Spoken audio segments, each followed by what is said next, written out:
بسم اللہ الرحمن الرحیم۔ السلام علیکم ورحمۃ اللہ وبرکاتہ۔ خانہ کعبہ کے 14 پوشیدہ راز۔ محترم ناظرین، آج کی اس ویڈیو میں آپ کو خانہ کعبہ کے ایسے 14 پوشیدہ راز بتائیں گے جو ہر مسلمان کو لازمی پتہ ہونا ضروری ہے۔ انسانوں سے پہلے اللہ نے فرشتوں کو پیدا کیا تھا۔ فرشتے آسمان پر رہتے تھے، اس لیے آسمان پر ایک کعبہ ہے۔ اللہ نے اس کی قسم قرآن پاک میں کھائی ہے۔ اس کو بیت المعمور کہتے ہیں، اس لیے جو سب سے پہلے کعبہ بنایا گیا تھا اس کو بیت المعمور کہا جاتا ہے، اور یہ آسمانوں میں ہے۔ خانہ کعبہ کے بارے میں اللہ تعالیٰ قرآن پاک میں ارشاد فرماتا ہے، بے شک سب سے پہلا عبادت کا گھر انسانوں کے لیے جو مقرر کیا گیا وہ مکہ میں ہے، بہت برکت سے بھرا ہوا ہے، تمام عالمین کے لیے ہدایت ہے۔ اصل میں خانہ کعبہ کی جو بنیادیں وہ حضرت آدم علیہ السلام نے رکھی ہیں، کیونکہ وہ پہلے انسان ہیں اس دنیا پر، انہوں نے فرشتوں کی مدد سے سب سے پہلے خانہ کعبہ بنایا۔ پھر طوفان نوح آ گیا تھا اور ساری دنیا ختم ہو گئی تھی، خانہ کعبہ بہہ گیا تھا، پھر کافی عرصہ اسی طرح رہا، اور پھر اللہ تعالیٰ نے حضرت جبرائیل علیہ السلام کو حضرت ابراہیم علیہ السلام کے پاس خانہ کعبہ بنانے کا حکم دے کر بھیجا۔ قرآن پاک میں اللہ تعالیٰ فرماتے ہیں، جب وہ اٹھا رہے تھے خانہ کعبہ کی بنیادوں کو، اس کا مطلب یہ ہے کہ انہوں نے اس مٹی کو اتنا کھودا کہ وہ جو حضرت آدم علیہ السلام کے دور کی بنیادیں تھیں وہ نظر آنا شروع ہو گئی، اور پھر وہیں اس کی نئی تعمیر کا کام شروع کیا گیا۔ محترم ناظرین، کعبہ کی نئی تعمیر وہ دوبارہ سے سٹارٹ کی گئی ہے، اور جو حضرت ابراہیم علیہ السلام اور حضرت اسماعیل علیہ السلام نے کعبہ بنایا، اس وقت جو کعبہ بنایا گیا تھا اس کی کوئی چھت نہیں تھی، اور اس کے 2 دروازے تھے، اور تیسری جو اہم بات ہے وہ یہ ہے کہ اس وقت جو کعبہ بنایا گیا تھا اس کی 2 دیواریں تھیں، وہ ان دونوں دیواروں سے ان کا سائز، ان کی لمبائی زیادہ تھی، اور بعد میں یہ کم کر دی گئی۔ اس کے کافی عرصے کے بعد رسول اللہ صلی اللہ علیہ وآلہ وسلم کے زمانے میں قریش والوں نے خانہ کعبہ کی تعمیر شروع کی۔ اس وقت غلط طریقے سے بھی پیسے کمائے جاتے تھے۔ انہوں نے یہ بات طے کی کہ خانہ کعبہ کی تعمیر صرف حلال پیسوں سے کریں گے۔ ہوا یہ کہ پیسے کم پڑ گئے اور خانہ کعبہ کی دیواریں چھوٹی کر دی گئیں۔ جب خانہ کعبہ کی دیواریں حجر اسود تک پہنچی تو قریش کے سردار آپس میں لڑنا شروع ہو گئے۔ رسول اللہ صلی اللہ علیہ وآلہ وسلم نے یہ کہا کہ حجر اسود کو ایک چادر میں رکھ کے اس کو پکڑ لیں، اور سب سرداروں نے چادر کو پکڑ لیا۔ جب وہ چادر کو کعبہ کے پاس لے گئے تو رسول اللہ صلی اللہ علیہ وآلہ وسلم نے اپنے ہاتھ سے حجر اسود کو کعبہ میں لگایا۔ حجر اسود یہ پتھر اور مقام ابراہیم پر جو پتھر ہے، یہ دونوں پتھر جنت سے آئے ہیں۔ اسی پتھر سے طواف شروع کیا جاتا ہے اور اسی پتھر پر طواف ختم کیا جاتا ہے۔ بہت سارے ہزاروں لوگوں، انبیاء کرام اور ہمارے پیارے نبی حضرت محمد صلی اللہ علیہ وآلہ وسلم نے اس مبارک پتھر پر اپنے ہونٹ مبارک رکھے ہیں۔ حدیث میں آتا ہے کہ شروع میں یہ پتھر دودھ کی طرح سفید تھا، پھر لوگوں کے گناہوں کی وجہ سے یہ کالا ہوتا چلا گیا۔ جو ضروری بات ہے وہ یہ کہ یہ پورا ایک پتھر تھا، لیکن تاریخ میں کچھ ایسے واقعات ہوئے جس کی وجہ سے یہ پتھر ٹوٹ گیا اور اس کے 8 حصے ہو گئے۔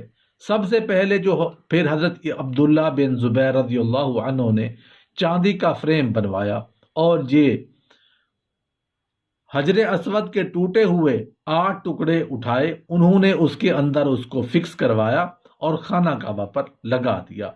تاریخ سے ہمیں کچھ اس طرح کی معلومات بھی ملتی ہیں کہ حجر اسود کو چرا لیا گیا تھا، جب اس کو واپس کیا گیا تو وہ ٹکڑوں میں تھا۔ 8 ٹکڑے ہیں وہ جو خانہ کعبہ میں لگائے گئے ہیں، اور 6 ٹکڑے جو ہیں وہ ترکی میں ہیں، 4 ٹکڑے محمود پاشا مسجد میں جو کہ استنبول میں ہے ادھر لگے ہوئے ہیں، 1 ٹکڑا بلو مسجد کے محراب پر لگا ہوا ہے، اور ایک ٹکڑا عظیم سلیمان کے مزار پر لگا ہوا ہے۔ دوسرے نمبر پر خانہ کعبہ کا دروازہ ہے۔ خانہ کعبہ کے دروازے کو باب توبہ کہتے ہیں۔ جب حضرت ابراہیم علیہ السلام نے خانہ کعبہ بنایا تھا تو اس وقت خانہ کعبہ کے جو دروازے والی جگہ تھی یہ بالکل زمین کے ساتھ جڑی ہوئی تھی، لیکن جب قریش نے کعبہ بنایا تو انہوں نے خانہ کعبہ کا جو دروازہ تھا یہ زمین سے اوپر کر لیا۔ یہ کعبہ کا دروازہ ہے، انہوں نے زمین سے اوپر اٹھا لیا، اور اس وجہ سے کیونکہ وہ یہ چاہتے تھے کہ ہر کوئی خانہ کعبہ میں داخل نہ ہو سکے، کچھ لوگوں کو جن کو وہ منظوری دیں وہ لوگ صرف خانہ کعبہ کے اندر داخل ہو سکیں۔ اگر ہم بات کریں تو سب سے اوپر والے حصے میں لکھا ہوا ہے اللہ جل جلالہ، محمد صلی اللہ علیہ وآلہ وسلم، اور اس کے نیچے قرآن پاک کی بہت سی خوبصورت آیات لکھی ہیں۔ خانہ کعبہ کے دروازے پر لکھا ہوا ہے کہ یعنی ترجمہ پر سچ شیئر کر رہا ہوں، کہو کہ اے میرے بندو، لوگوں نے گناہ کر کے اپنی جانوں پر ظلم کیا ہے، کبھی بھی اللہ کی رحمت سے نا امید مت ہونا۔ خانہ کعبہ کے دروازے پر لکھا ہوا ہے آپ کا رب کہتا ہے مجھ سے دعا کرو، میں تمہاری دعا کا، تمہارے پکار کا جواب دوں گا۔ خانہ کعبہ بنایا تو اس وقت اس کی کوئی چھت نہیں تھی، لیکن جب قریش نے کعبہ بنایا تو انہوں نے اس کی چھت بھی بنائی۔ اب جب آسمان سے بارش ہوتی تھی تو بارش کا پانی خانہ کعبہ کی چھت پر جمع ہو جاتا ہے، تو خانہ کعبہ کی چھت سے پانی اتارنے کے لیے بھی تو کوئی پائپ ہونا چاہیے۔ خانہ کعبہ کی چھت کے اوپر والی سائڈ پر اس سے بارش کا پانی خانہ کعبہ کی چھت سے نیچے زمین پر اترتا ہے، خواہ وہ لوگ نیچے اس کے نہاتے بھی ہیں، اس کو رحمت کا پرنالہ کہا جاتا ہے۔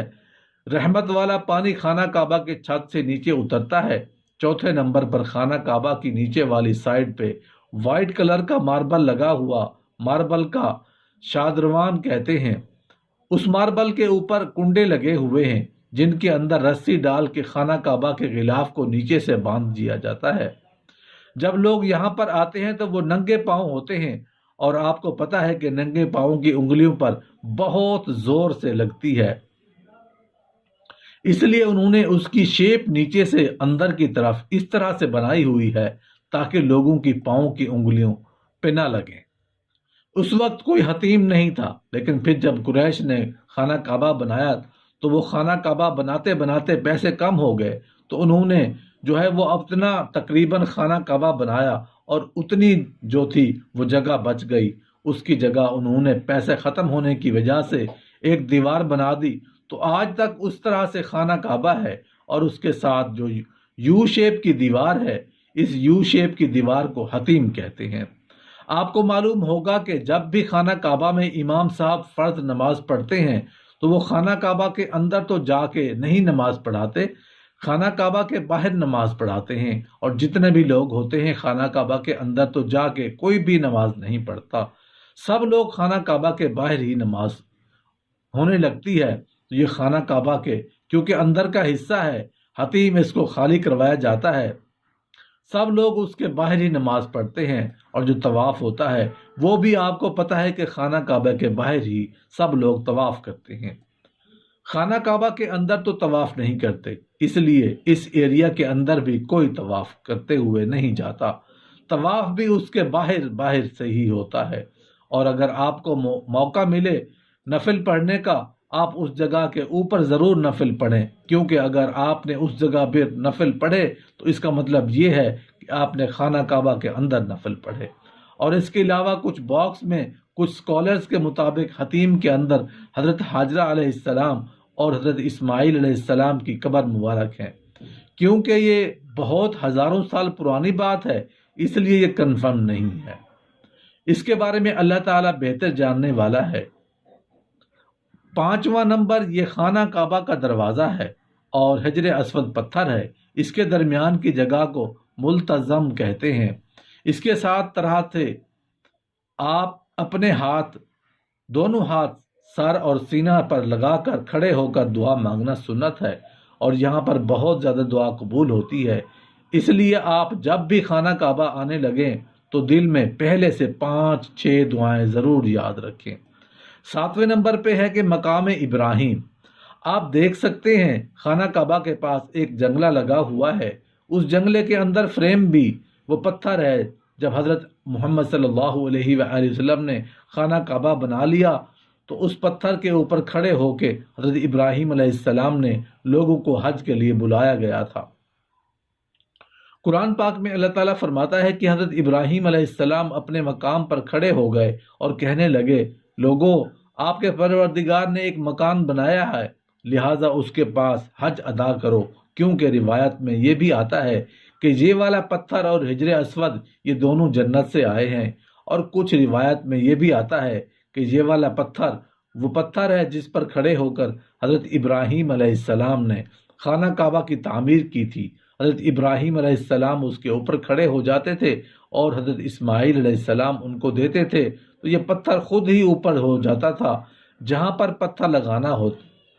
پھر حضرت ابراہیم علیہ السلام وہاں پر پتھر لگا دیتے تھے، لیکن یہ بات کنفرم ہے کہ اس پر حضرت ابراہیم علیہ السلام کے پاؤں کا نشان ہے، کیونکہ قرآن پاک میں اس کا ذکر ہے، اور اللہ تعالیٰ قرآن پاک میں اس کے بارے میں فرماتا ہے، مقام ابراہیم کو نماز پڑھنے کی جگہ بناؤ۔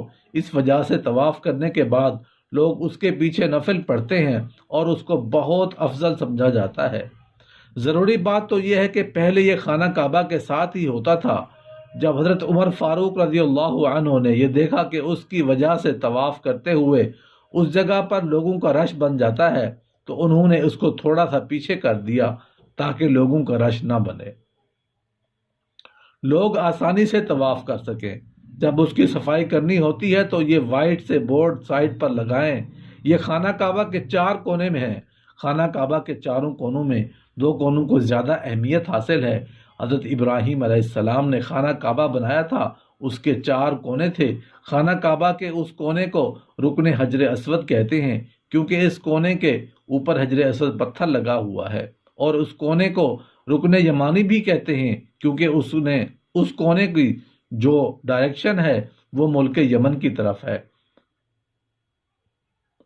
اور اس کے کچھ حصے کے اوپر خانہ کعبہ کا غلاف نہیں ہے، کیونکہ رسول اللہ صلی اللہ علیہ وآلہ وسلم نے اس کونے کا اپنے ہاتھ سے استلام کیا تھا، یعنی کہ اپنے ہاتھوں سے اس کونے کو ٹچ کیا تھا۔ اس لیے آپ یہاں پر جب بھی آئیں گے حجر اسود کا بوسہ بھی دیں، اور یہ رکن یمانی کا یہ جو حصہ ہے اس کے اوپر خانہ کعبہ کا غلاف نہیں ہے۔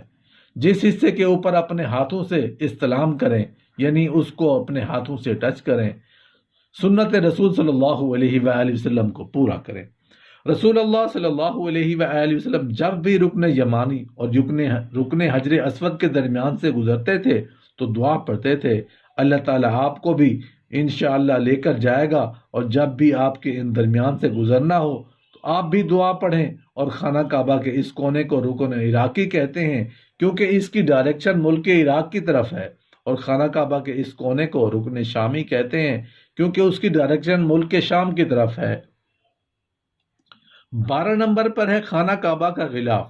جب خانہ کعبہ کا غلاف بنایا گیا تھا تو ان وقتوں میں خانہ کعبہ پر کوئی غلاف نہیں ڈالا جاتا تھا۔ پھر وقت کے ساتھ ساتھ red, white, green, different colour جو ہے نا وہ غلاف کعبہ پر ڈالے گئے۔ آج خانہ کعبہ کے اوپر کالے رنگ کا غلاف ڈالا جاتا ہے۔ کعبہ کے غلاف پر اللہ کے نام اور قرآن پاک کی آیات لکھی ہوتی ہیں۔ پہلے کعبہ کا غلاف مصر سے بن کر بڑی شان و شوکت سے آیا کرتا تھا۔ کعبہ کی چھت کے اوپر اس طرح سے پائپ لگا ہوا ہے، اور پہلے جب حج کا مہینہ ہوتا تھا کعبہ کے غلاف اس طرح سے پائپ کے ساتھ باندھ دیا جاتا، لیکن آج کے دور میں جب حج کا مہینہ ہوتا ہے تو وائٹ کلر کے کاٹن کا کپڑے باندھ کر اس طرح سے خانہ کعبہ کا غلاف اوپر کر دیا جاتا ہے، چاروں سائڈ سے وائٹ سا کپڑا لگا کر، کیونکہ لوگ اپنے ساتھ کینچیاں، چھریاں، بلیڈ لے کر آتے ہیں اور کعبہ کے غلاف سے دھاگے کپڑے کے پیسز کاٹ کر لے جاتے ہیں۔ ہر سال 9 ذوالحج کو خانہ کعبہ کا پرانا غلاف اتار کر نیا غلاف چڑھایا جاتا ہے۔ تو کیا آپ کو پتہ ہے خانہ کعبہ کے 4 کونے ہوتے ہیں، اور جو ہم طواف سٹارٹ کرتے ہیں وہ خانہ کعبہ کے حجر اسود والے کونے سے سٹارٹ کرتے ہیں۔ اب یہ آپ کو پتہ ہے کہ جہاں پر یہ بہت زیادہ رش ہوتا ہے تو کچھ لوگ جو ہوتے ہیں وہ حجر اسود کے پاس ہوتے ہیں، لیکن کچھ ہوتے ہیں وہ حجر اسود سے بہت زیادہ دور ہوتے ہیں۔ کچھ لوگ ہوتے ہیں جو اوپر والے فلور پر ہوتے ہیں، جس کی وجہ سے انہیں خانہ کعبہ کا صحیح آئیڈیا نہیں ہوتا کہ ہم نے طواف کہاں سے سٹارٹ کرنا ہے۔ تو جہاں حجر اسود ہے وہاں گرین سے کلر کی لائٹ لگی ہوتی ہے انہوں نے، اور ساتھ ایک بورڈ لگایا ہوتا ہے جس کے اوپر لکھ کے عربی میں، اردو میں اور انگلش میں لکھے لگایا جاتا ہے کہ یہاں سے طواف جو ہے وہ سٹارٹ کرنا ہے۔ تو یہ ایک ڈائریکشن کے لیے یہاں سے آپ نے طواف شروع کرنا ہے۔ یہ وہ جگہ ہے جہاں پر ہمارے پیارے نبی حضرت محمد صلی اللہ علیہ وآلہ وسلم، حضرت جبرائیل علیہ السلام نے نماز پڑھنا سکھایا تھا۔ حضرت جبرائیل علیہ السلام نے آپ صلی اللہ علیہ وآلہ وسلم کو 2 دن تک فجر، ظہر، عصر، مغرب اور عشاء کی نمازیں پڑھنا سکھایا، اور یہ بھی بتایا کہ کون سا ٹائم کون سی نماز پڑھنی چاہیے۔ حدیث میں آتا ہے کہ حضرت ابن عباس رضی اللہ عنہ سے روایت ہے کہ رسول کریم صلی اللہ علیہ وآلہ وسلم نے فرمایا، حضرت جبرائیل علیہ السلام نے امام بن کر خانہ کعبہ پر اس جگہ پر 2 دن نماز پڑھائی، تو اس لیے اس جگہ کو مصلی جبرائیل کہتے ہیں، اور یہ والی وہ جگہ ہے جہاں پر ہمارے پیارے نبی حضرت محمد صلی اللہ علیہ وآلہ وسلم نے نماز پڑھی۔ اور اس کے لیے آپ دیکھ سکتے ہیں کہ کہا جائے کہ نماز اور مائک یہاں پر پڑے ہوئے ہیں۔ یہ وہ جگہ ہے خانہ کعبہ میں جہاں سے امام صاحب نماز پڑھتے ہیں، اور پیچھے جو لوگ ہوئے آپ کو نظر آ رہے ہوتے ہیں یہ خانہ کعبہ میں نماز پڑھنے کے لیے پہلی صف میں بیٹھے ہوئے ہیں۔ کچھ اسکالرز کا یہ بھی کہنا ہے کہ یہ وہ جگہ ہے جہاں پر پہلے مقام ابراہیم کے پاؤں کا نشان تھا، وہ یہاں پر ہوتا تھا، کیونکہ قرآن پاک میں اللہ نے فرمایا ہے مقام ابراہیم کو نماز پڑھنے کی جگہ بناؤ، اس لیے جہاں پر جو ہے وہ نماز پڑھائی جاتی ہے۔ بعد میں رش بن جاتا ہے یہاں پر طواف کرتے ہوئے، تو حضرت عمر فاروق رضی اللہ عنہ کے دور حکومت میں یہ مقام ابراہیم کو پیچھے کر دیا گیا۔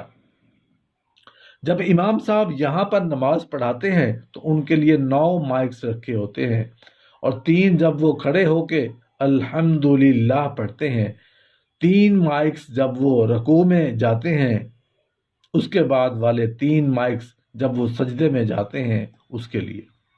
ساتھ زمزم پڑا ہوتا ہے اور ایک ٹیشو کا باکس ہوتا ہے۔ اللہ پاک سے دعا ہے کہ مسلمانوں کو اپنے گھر کا بار بار دیدار نصیب فرمائے، اور رسول اللہ صلی اللہ علیہ وآلہ وسلم کے نقش قدم پر چلنے کی توفیق عطا فرمائے۔ آمین یا رب العالمین۔